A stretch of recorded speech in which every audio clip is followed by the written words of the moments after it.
Uh, this is John Eagle. I'm so sorry for this broadcast to start late.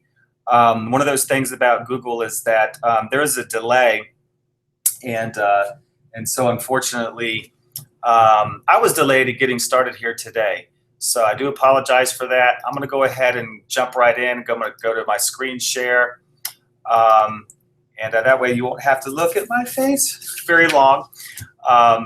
But again, thank you for joining today. I am John Eagle. I'm the Director of Information Technology for Hampton City Schools. And I'm going to wait just a couple of minutes, make sure everybody is able to come on with us here. So again, there is a slight delay. I appreciate your patience. We're going to wait just a second while people are coming online. And I'm going to go ahead and shoot everybody a quick email just so they know, so everybody's watching me actually do this email, but that's okay.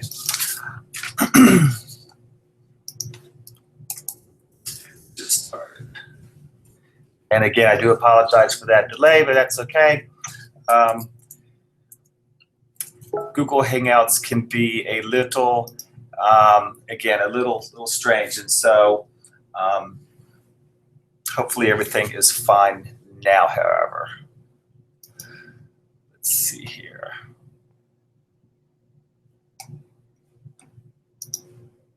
Everybody should be able to see my screen at this point and be coming online. Again, it does take a couple of minutes for the broadcast to get started. And if you're joining us, again, this is John Eagle. I'm the Director of IT for Hampton City Schools, and we're using Google On Air to do our training for the iPLs, the iPad program leaders. And I do appreciate your patience with the delay that we have encountered because of the delay caused by Google On Air. And we're still waiting. So again, apologize for these delays, but we just want to make sure everybody is able to come on board.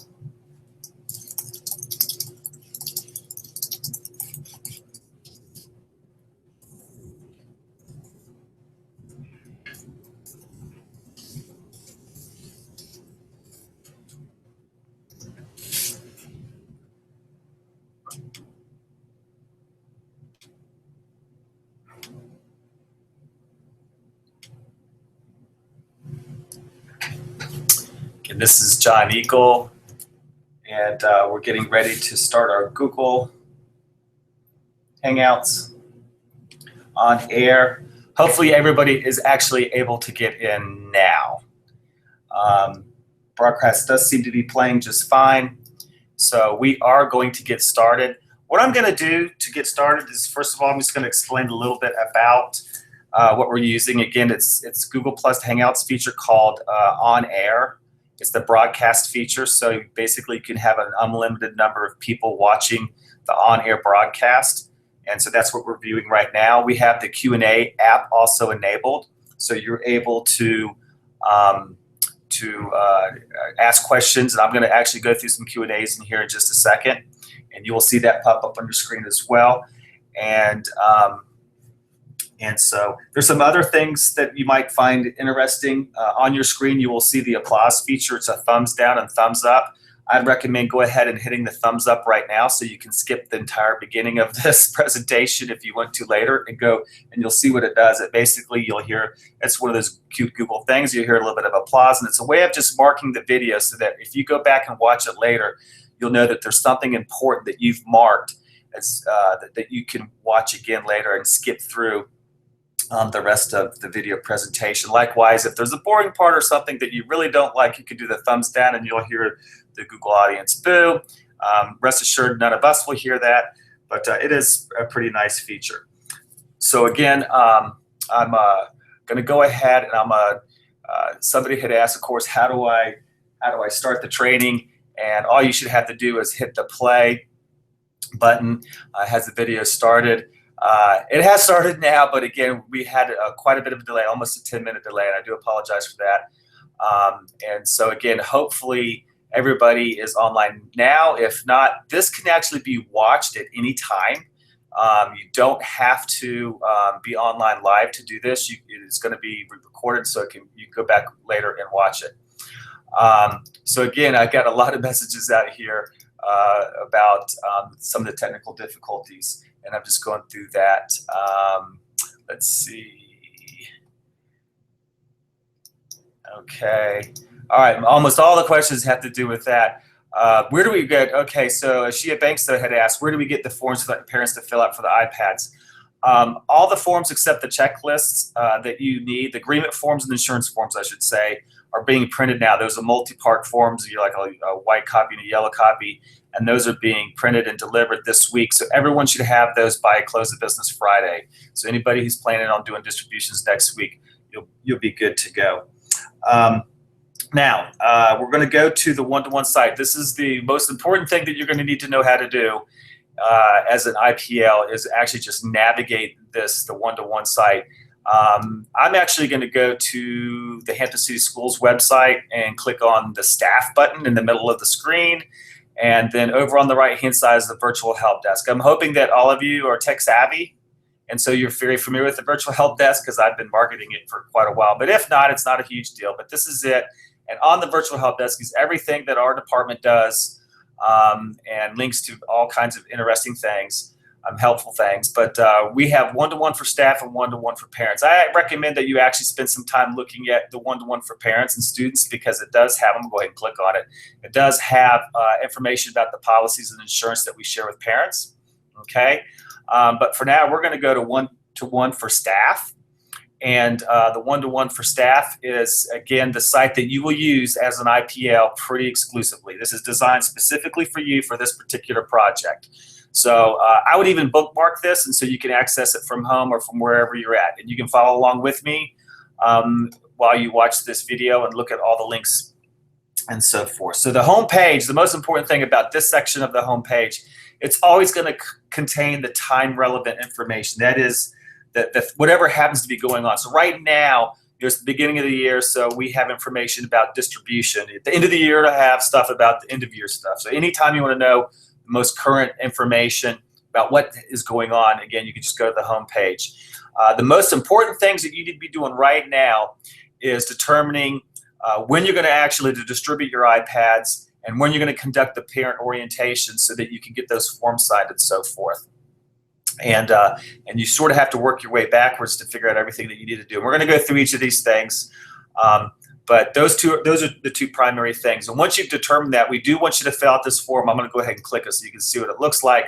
But we just want you to come in here, select your school, and then put in the times and dates that you plan to do your parent orientations and the distribution of your devices. And the reason why we want this information is we want to make sure that we have everything ready for you, number one. And also, we try to plan as much as we can to participate in your events so that you have support on hand. And it's not just the Department of Information Technology, it's also the Information Literacy Services folks. So that's what we're waiting on you to do right now, is to figure that out and fill in this form so we have your information. So back to the home site. Again, let me know when your distribution and parent orientations are, but fill out that form. I actually have two links on there. It's the same form in both these places. And then you need to organize your inventory of iPads. So what we have done over the summer is basically taken your enrollment as of July 6th and prepared a device for every student that was enrolled at your school. Now, obviously, your enrollment has changed since July 6th. You've had a few kids that have left and a few kids that have been added. So that's one of the reasons why we want to have that date, because we'll do the reconciliation and prepare any iPads that weren't in that July 6th just prior to your distribution. So it'll be as close as we can get it. But you want to go through basically and look at how those are organized. Now, some schools, how you do your distributions, up to you. What a lot of folks will do is have parent orientation night, bring all your parents in, have them sign forms, pay for insurance, whatever else that you can do, and then actually to distribute the iPads at school, perhaps during the first period or homeroom class. Sometimes you might have them come into the library.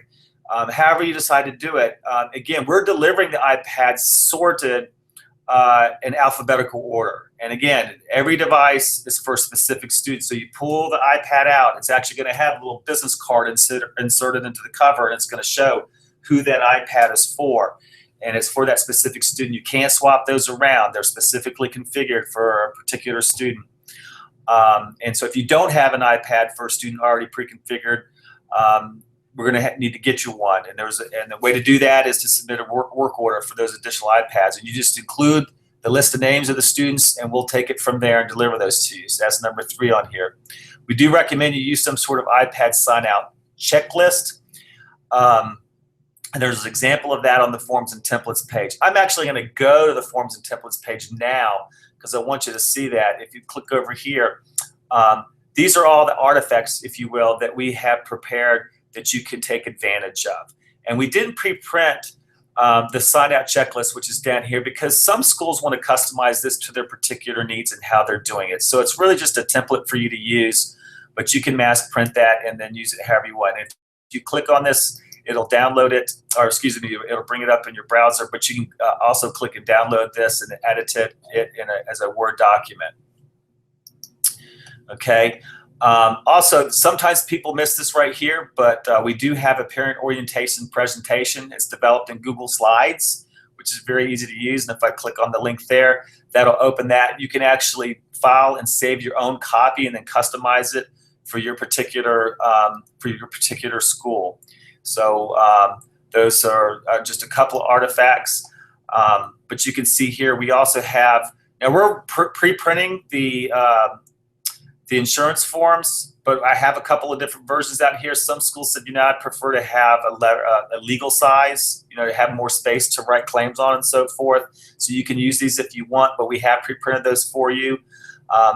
And I'll go over some of these in more detail, but I just wanted you to see these where everything is located at. It's not a whole lot. It's just these, 6 or 7 forms or so. Not all of them are used all the time, and I will get into what each of these are about. So I'm going to jump over here to questions. See if there's any new questions here. Let's see. Uh-oh. Are we still working?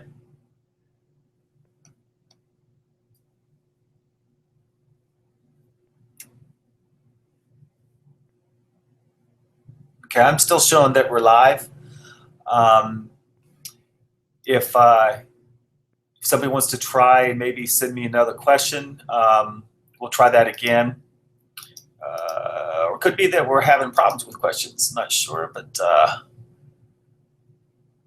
we're experiencing Murphy's Law today. We're going to continue just moving right along, and I will come back and answer more questions after the next section. Okay, so again, going back to the home page, and we talked about the checklist. Again, conducting the parent orientation. I told you there was that sample parent presentation, courtesy of Lindsay Middle School, on the Forms and Templates page. So you do need to have parents and students read and sign the iPad agreement form. Okay, there's 2 different forms. I'm going to go over there real quick again. There is this iPad agreement form revised August 2015, which looks like this. And again, there's a place for them to sign. I have a space for office use for anything that you want to add to put on there. And then we have the school-based tablet agreement form. Most of you will not use that. If you do have a situation where a parent says, I just do not want my student to bring an iPad home, they can do the school-based tablet agreement form. They still have to agree to certain things using the iPad. So that's what that's for, even if they're not taking it home.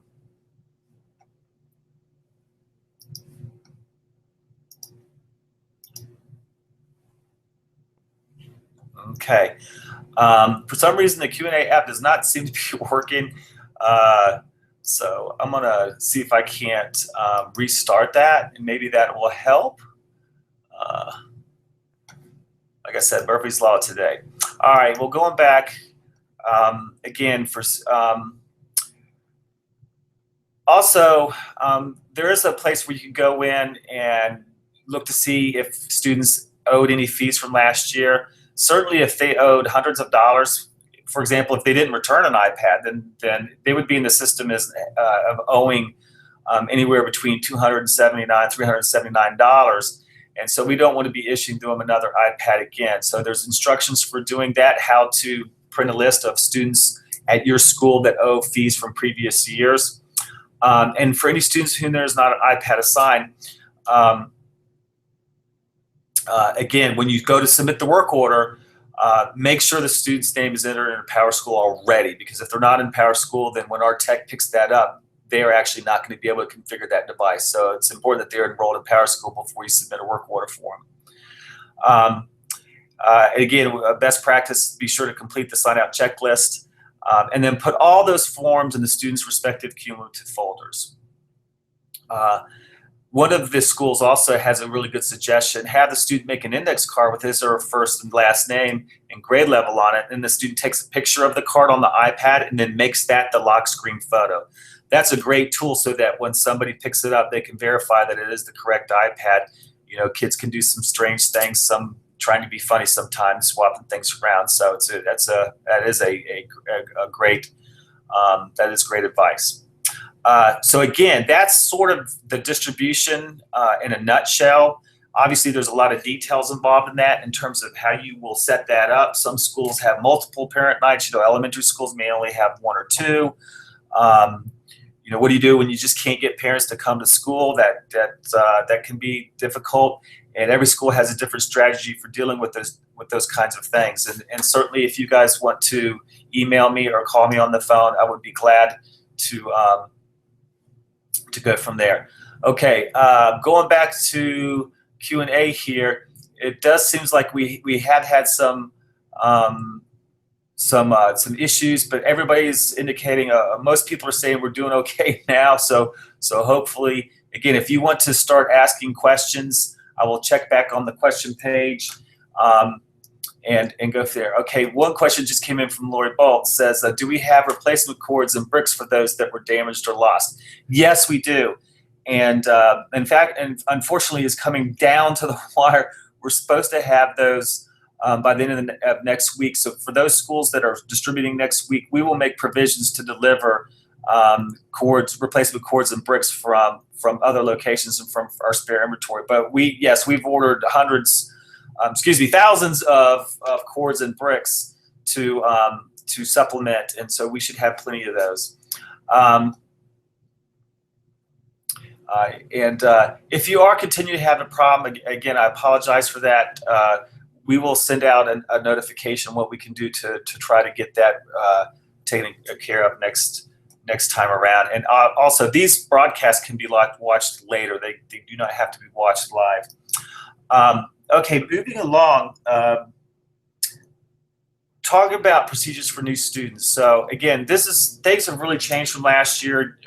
You guys don't need to be concerned with Apple IDs. You don't need to be concerned with spare inventories. You don't do any configuration. The way this is going to work is you have a new student come in. Obviously, you want them to read and review the one-to-one policies. We have a link to them located there. Have the student parent sign a copy of the iPad agreement form, collect any insurance fee, have them sign the forms. Again, be sure the student is enrolled in PowerSchool before continuing the next step.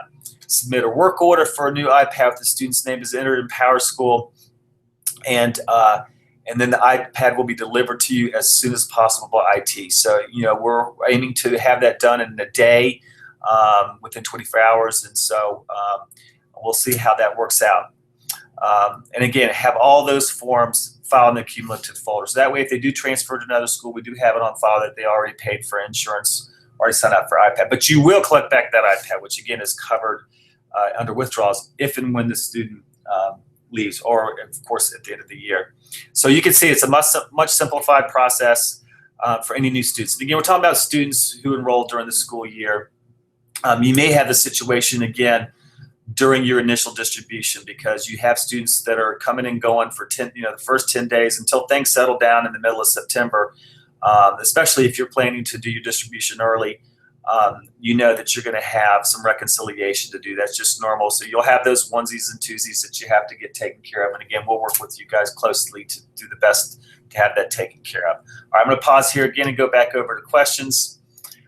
Let's see.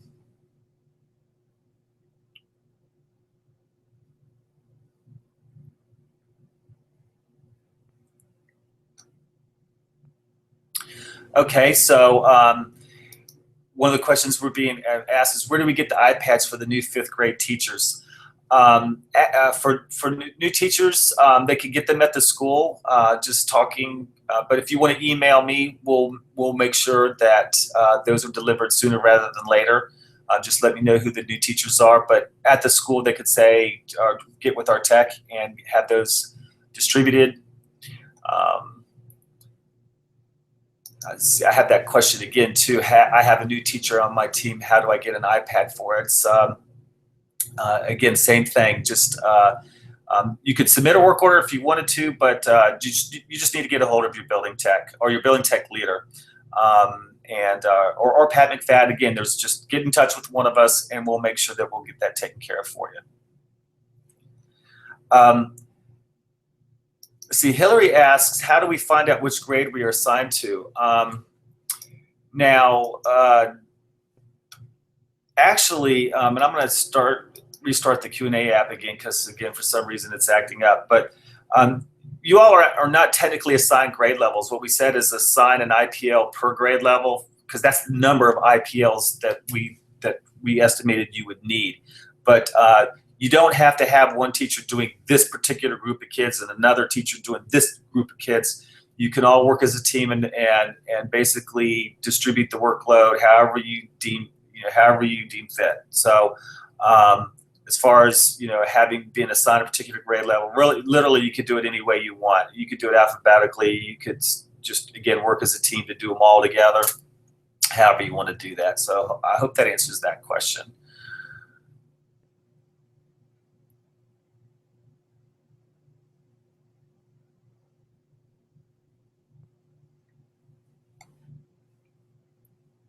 Okay, moving on now to tech support for iPads. If the device is working but experiencing technical problems, again, just secure the device in a secure place and then submit a work order for the iPad, and then our tech will come and determine whether it's something they could just repair on the spot, or if it's something like, if it's broken, obviously, if it's got a cracked screen, then there's a little bit more that has to happen. So if it's broken through no fault of the student, it's a pretty easy thing to do. You just submit a work order. What we're going to do is just configure a new device for the student and provide that to them so they don't have to wait for it to be repaired. So you submit the work order, we give you another one, and you're done. You don't even actually have to record any barcode numbers or anything because, again, since we are configuring each iPad for a particular student, we know which serial number is assigned to which student, so you don't have to worry about any of that. Now, however, the student, if it has a broken screen, then they're going to have to pay for that unless they have insurance. And so you can see here on number 2, if the device is broken due to abuse or liquid spill, we might have to pay for that. The cracked screen is $75. That fee is waived if the parent paid for insurance. We'll talk a little bit more about that under fees. The fees for cables are $10. A charging brick is $10. If they've lost the cover or maybe vandalized it, then that would be $14. So you want to make sure the insurance fees have been paid by checking with the school bookkeeper. Sometimes that's also recorded in PowerSchool. Also check if prior claims have been made. And again, if you look at the insurance form, there's a space for recording when a claim is made. And so we just want to make sure that we don't have a situation where a student breaks a screen, they have insurance, so it's paid for, then they break it again, and we pay for it again, and they break it again, and they can just feel like they can keep breaking it. It doesn't work that way. There are limitations on insurance. And so when you look at that insurance form and you study it, it's a very simple form. There's not a lot of fine print. You will see all the details about how insurance works, and I think you'll see how all those pieces fit together. But that's one thing you would want to do. But if they're not insured, then we need to go ahead and collect the fees. And if they don't pay, then that's when we said we want to have that recorded in PowerSchool. The whole point of that, again, is just so that we can keep track.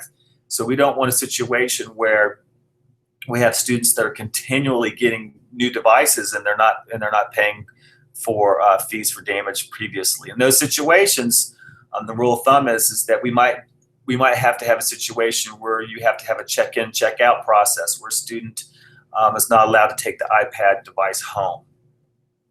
Hopefully that will be rare at your school. So I'm going to switch back over to our questions again.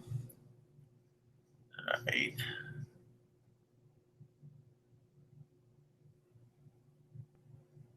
Okay. So I get a question. I'm at Bethel. The presentation does not show Bethel students getting iPads this year. That's correct. I'm not really sure why you're on with this, Stephen. Bethel does not need to have IPLs. Didn't ask for IPLs from Bethel, so um, the teacher leads might want to use iPads in the carts, but really everything I'm covering in this presentation has nothing to do with Bethel. Bethel and Kecoughtan will not get one-to-one devices until next year, and that really just has to do with the fact that we have a phased rollout. We can't really ramp up a program adding literally tens of thousands of devices all at one time, so we have to do this in a staged approach. So sorry about that, but yeah, so that's a problem, or that's the situation with Bethel and Kecoughtan. Also have a question here. What about students with cracked screen freeze from last year? Yeah, Lori, that's kind of a judgment call. I think what the leadership wants to do is go ahead and issue them an iPad unless they didn't return one from last year. But if they are in the hundreds of dollars, it's something that you guys might want to take to think about whether or not they're going to be allowed to take the device home. So there is some discretion that you guys can apply to that. But I think the line that the leadership has drawn is we don't want to be issuing iPads to students that didn't ever return a device. Would not be a good idea. Okay. Not seeing any other questions regarding that now, so I'm going to switch back over to back to the one-to-one site. The fee section's pretty big. I mean, it's not huge. You can see it's maybe 2.5 pages, but it has the most information because there's the most going on, obviously. The general info section I want to call your attention to because this is important stuff that you guys will no doubt want to be up to speed on. Parent can pay for and obtain insurance at any time, but it must be before a claim is made. That's just like car insurance. You can't wreck your car and then go get insurance and have your insurance company pay for it.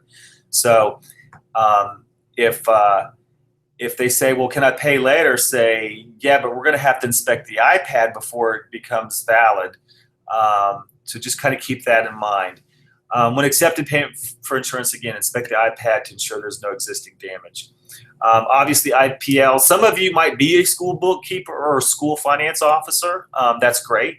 So you're part of the team. Others, that may not be the case, but everybody needs to work with the school bookkeeper because you're collecting fees for insurance and broken screens and so forth as part of your activity funds. Checks should be made out to the school so that funds can be remitted to HCS through the Student Activity Fund. Okay. The fee for insurance is $40 per year. But when the third marking period begins, we prorate that to $20. We cut it in half basically in the middle of the year. We again have the insurance forms are going to be multi-part forms. You want to make sure you give a copy to the parent. And we do have copies of those also available on the forms and templates page. So the fees that should be entered in the PowerScore is basically uncollected fees. So you don't have to put everything in there. It's, again, just the way to keep track of when a student doesn't do something. So, if they lost their cables and chargers from last year, hopefully most of you got those in there. So we can keep track of that. And we want to make sure that any uncollected fees for repairs not covered in insurance are put in as well. But you don't need to put in fees if the fee was collected at the time that it was levied. In other words, we said, oh, we need to get a check from $75 from you, and they go ahead and give it to us, then we don't need to put that in PowerSchool. Okay. Also, keep in mind that this year we do have what's called a damage fee waiver. And the way this works is if you have a family that can't afford insurance, they're probably not going to be able to afford to pay a fee either. But what we want them to do is to apply for a fee waiver. So that the way that works is that, again, in an unfortunate situation where you get a cracked screen or something, they would go ahead and fill out this form and it's based on the free and reduced lunch. It's, again, under the forms and templates page. I'll go over here just for a second. And again, you guys can verify that and then credit their account. So you don't necessarily need to enter that into PowerSchool that they have that, but this will go in the student's cumulative folder so we can keep track. And this is on a per incident basis. This does not give them carte blanche. Oh, I can break as many as I want all year long. No, it doesn't work that way. Again, we want to keep a written record of this anytime that that's taken advantage of. Okay, so going back over to the fees again. And we also this year have the multi-student insurance discount. Is available for families with more than one student participating in the one-to-one program. And again, you can find that form available on the forms and templates page. You can make parents aware of that. It's also covered in the PowerPoint the slide presentation that's also on the forms and templates page. But the multi-student insurance discount is something that some parents may want to take advantage of as well. I'm not going to go in detail on every one of these, but we do have instructions on how to record a new fee in PowerSchool, okay? How to record a payment in PowerSchool, and how to undo a fee. We do have a situation where some have put in a fee by mistake, what we don't want you to do is to try to delete a fee. It doesn't work that way. Sort of like a credit card transaction, there's no way to delete a fee, no way for you all to delete a fee in PowerSchool. So if you put in fees for students that had lost their charges and they go, oh, I found it, what you want to do is just go in and put in a credit. And it's basically it's the same thing as recording a payment, but in the description you'll put something like credit for a return charge or what have you, and record that in there. However, you created, let's say you went in there and you had a typo and you created a fee of $22,000, something crazy. Please contact us and we will manually go into the database and delete that fee. Possible. There's a section on how to print an invoice. So if a parent comes in and goes, I didn't even know I owed that, can I get a copy? Can I get an invoice? Yes, there's a way to print an invoice. And also, what if a parent won't or can't pay fees? Some again, if they won't do the damage or fee waiver. Sometimes we just have to decide that they can't take those home. Again, I mentioned that before, but they can't receive an iPad unless they have charges for an iPad that was never returned. Again, we cover that here. That's been kind of the line in the sand, if you will. And you can get a list of students who owe fees from prior repair or loss. We talked about that a minute ago. This is sort of like in a store they have a list of bad check writers.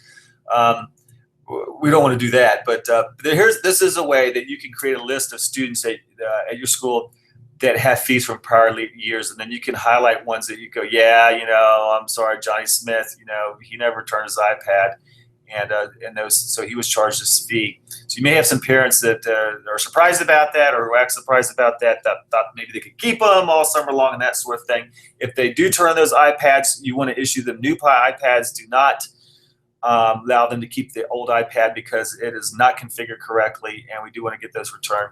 And then you can print invoices for all the students if you wanted to do that, and then distribute them and do it all at one time. You can do that. And you can also get a list of students who have purchased insurance if you have checked the purchased insurance flag in PowerSchool. Just an FYI, some schools requested that we do that. It is on the fees page, so you have the ability, if you want, to go in and flag all the students that have bought insurance so that you could look that up in PowerSchool quickly without having to go to the file cabinet and looking to see if they actually have an insurance form there. And that is a really good idea as well. Again, I'm going to stop here and go over and see if we have any new questions regarding to fees. Okay, Andrew Lloyd asks, when will we have access to PowerSchool?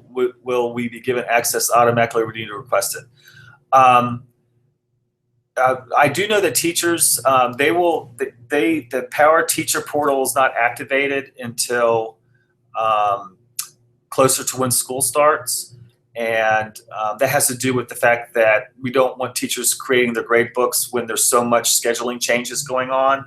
It could actually create problems and make things hard on you all, so we just want to try to avoid that. But I believe they're very close. I think it's going to be activated early next week, but you will get an email notifying you that PowerSchool is active and that you should have access to it. So that's coming very soon, and you will be notified. You do not need to request anything unless you need administrator access to something that you don't already have. And so that's a really good question. If you want to be able to do some of the things that I just covered and you don't have administrator access, you probably will need it to generate those invoices and record those fees. Most schools have an administrator doing those things as opposed to the teachers. Again, I'm making you aware of a lot of these things so you know what the processes are, but generally speaking, the IPLs aren't the ones that are entering fees in PowerSchool. That's typically somebody in the office that you coordinate with, like the school finance office or the bookkeeper. But again, every school does things a little differently, so we want to leave that open to you all. So if you do need administrator access, yes, you would send want to make sure that your principal requests that on your behalf. Another question is, will we have access to all the students who are getting iPads in our PowerSchool? Again, if you have administrator access, yes. If not, then no. So depending upon how you set that up, you may need to have administrator access. Another good question. Let's see where you guys are going with this.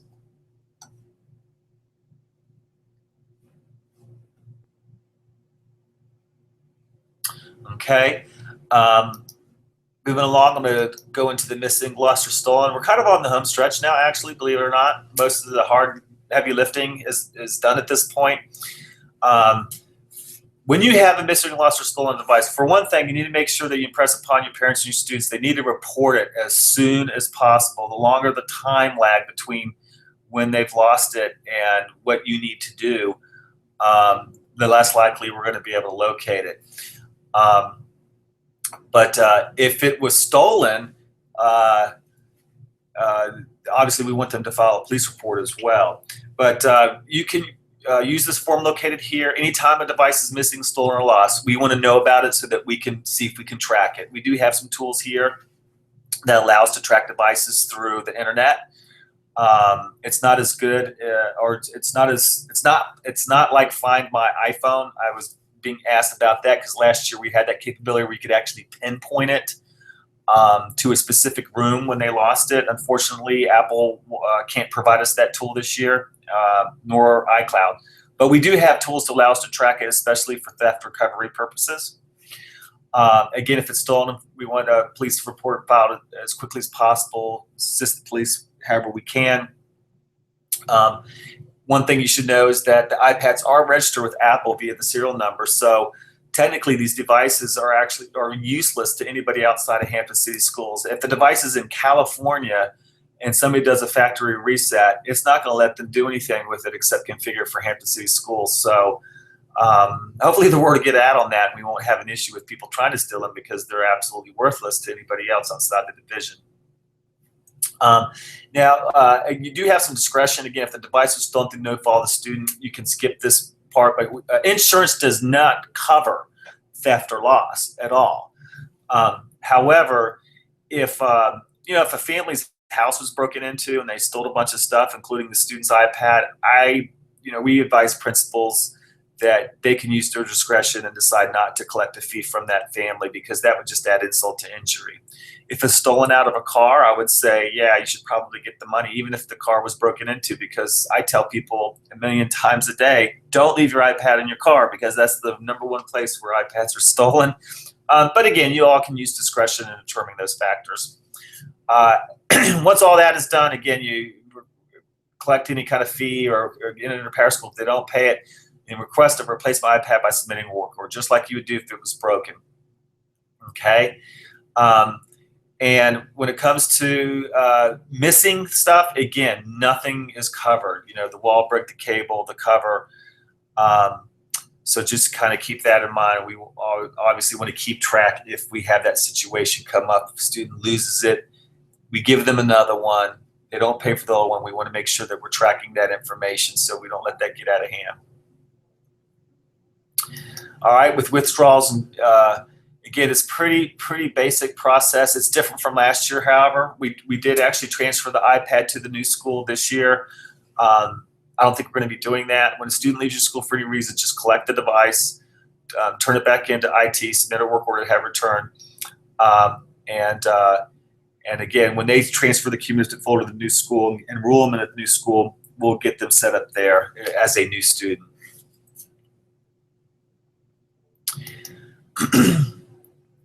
We do have just a couple of things in the FAQ section. If a parent or school does not want to issue an iPad to take home for their child, again, we have just some basic information about that. I already mentioned the school-based tablet agreement form at the beginning. Also, long-term subs, there's a form here for the principal to fill out when you have a long-term sub that grants more than just an iPad. Obviously, it's a number of different things, but on the form it indicates whether or not they need an iPad or not. I'm going to stop here again, look over at our questions, see if I have anything out here.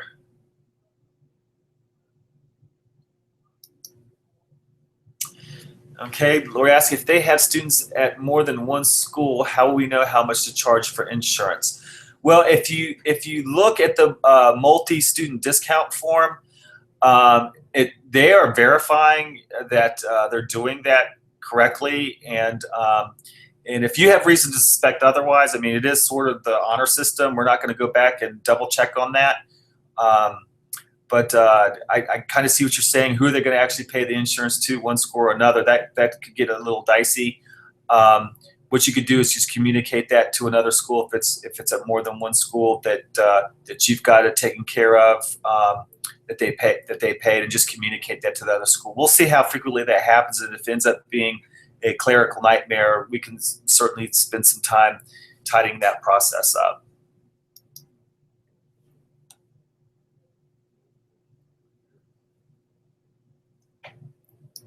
Okay, I did have another question about how do we access PowerSchool to view and enter details on fees and payments for the students.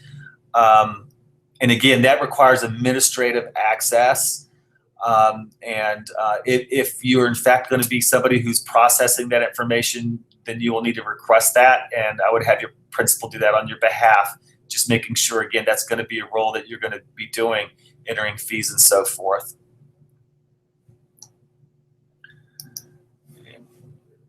Continuing to have a problem with that Q&A app.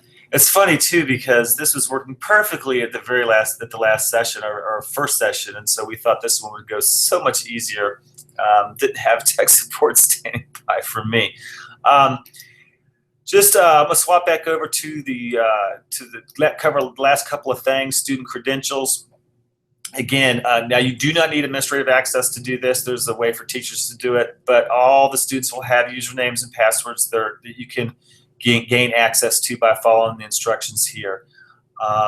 We call these credential letters, but you can also just do a class. You can just print out a class of all the username and passwords in your class, and instructions are here to how to do that through the teacher portal or for an individual student. So obviously the students, in order to access their Google accounts, are going to need that information, as well as for the student portal. They can gain access to the student portal with the same credentials, and other resources that use the student credentials. Okay. So here's a good question. Free reduced lunch student info is confidential. How or where do we verify that a student is eligible to have fees waived? Sally, I think that what we're going to do initially is just accept those on the honor system, and then we will have an auditing process where either the finance department or IT or someone will circle back and look at those. But just so you're aware, somebody at your school does have access to that information, and we do on the form have on there that they are allowing us to verify that information. Even though it's considered confidential, they are allowing us to verify that through the form. That's been cleared by our attorney as well. So again, when you look at that form, read it carefully, you'll see what I'm talking about.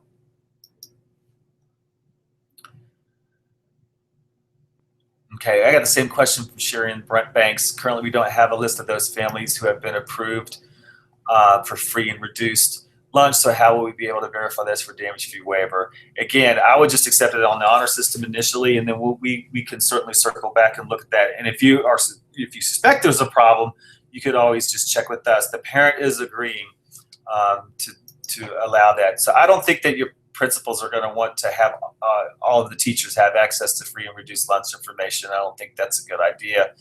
That certainly wasn't our intent. So.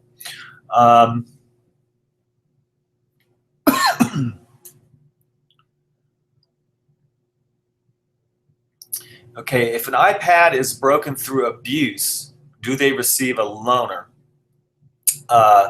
Or do they have to pay the fee insurance first? Well, there's technically no loaner in this program. In fact, we don't really do loaners at all, or very, very rarely, even with student computers.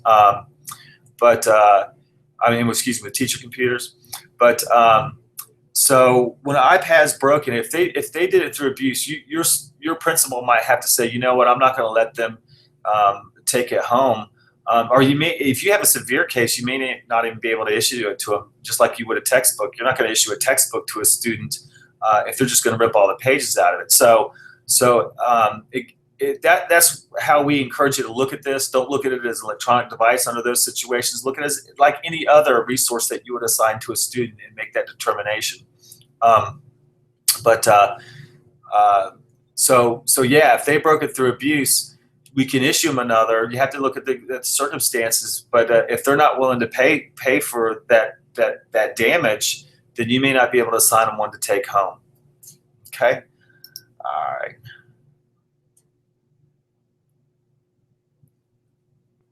Not seeing any other new questions out here. Please feel free to continue to submit them, just in case I missed your question.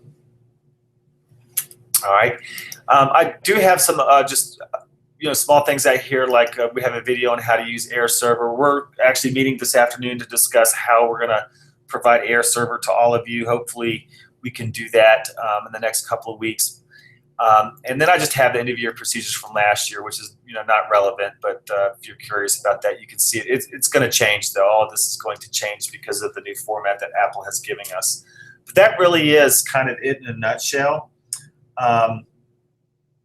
Again, the most important thing that you can take away from this right now is you need to fill out this form to let us know when your parent orientations and your actual distribution dates are going to be. And then organize your inventory of iPads. If you already have them at your school, I would go through them and just think about how are you going to get those distributed. Would it make sense to resort them by homeroom and then distribute them by homeroom, or would it make more sense to have homeroom classes come down to the library one at a time, and you just basically ask them their name and you go pull them out because they're all already sorted alphabetically, and do it that way. That might be the best way to do it, but you just think about how you want to do that, and start thinking about how you're going to do your parent orientations, customize whatever presentations you have.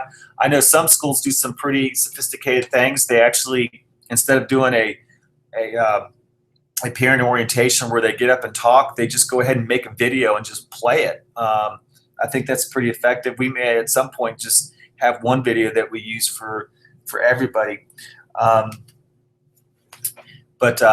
Again, that's pretty much it. I'm again sorry for the delays that we had this afternoon. Try to make it up to you guys somehow. But if I'm going to stay online here a couple of more minutes and see if anybody has any more questions.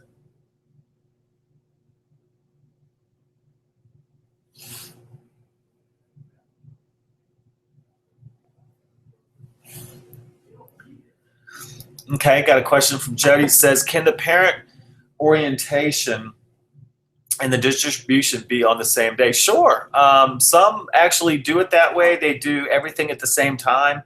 The parents go through like stations. They go through a station where they get the orientation. They go through another station where they fill out the paperwork, and then they go through another station where they actually receive the device.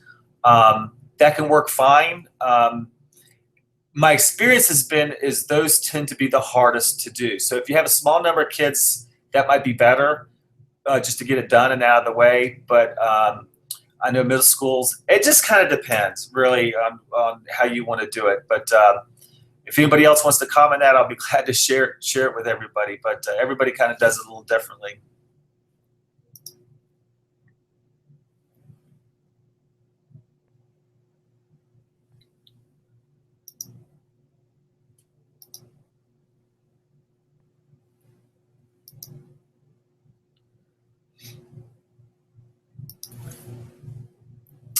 Okay. Here's one from Rhonda. It says, just to clarify, do we send you our 5th grade class list for you to send the assigned iPads? No, Rhonda. We've already prepared all of your iPads based on your enrollment. When whatever your enrollment showed July 6th. In other words, we did our rollover, and then whatever the record showed at that point. And then what we're going to do is if you told us, for example, next Friday you want to distribute all your iPads, we're going to look at your enrollment right now and go, okay, how many changes have you made? And we might say, oh, well, your school has 4 new students. We'll go ahead and configure those iPads for those 4 new students and get them into your inventory so that when you go to distribute, hopefully you'll have all the correct iPads for the students. And but it's still, you know, again, with students coming and going all the time, it's quite possible you're going to have some iPads for students that are not at your school, and you're not going to have iPads for students that are at your school. And so there's going to be some reconciliation that's going to have to take place.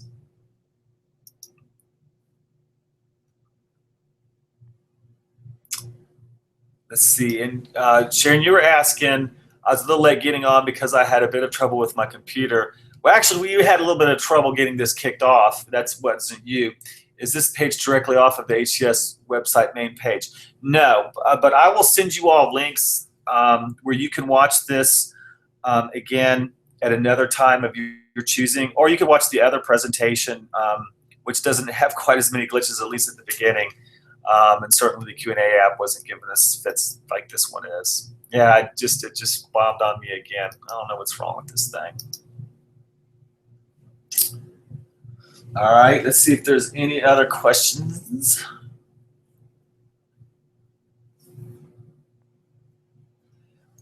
Guys, please feel free to email me directly or call me. My contact information is available on the virtual help desk.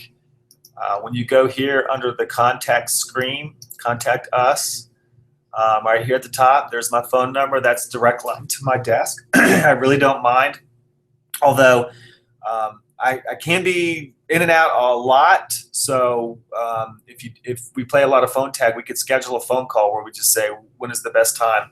But either which way, I'm here to provide whatever support I can to you all. We have a lot of folks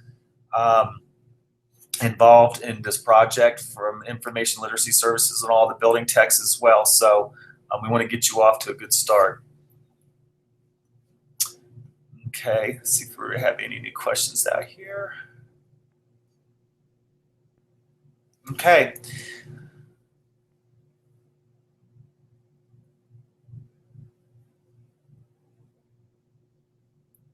With that, I'm going to go ahead and close this out. And again, I do apologize for some of those technical difficulties at the beginning. Certainly we'll get on Google about that, ask them what the heck was going on. In the meantime, again, please feel free to contact me. And again, thank you so much for your patience today.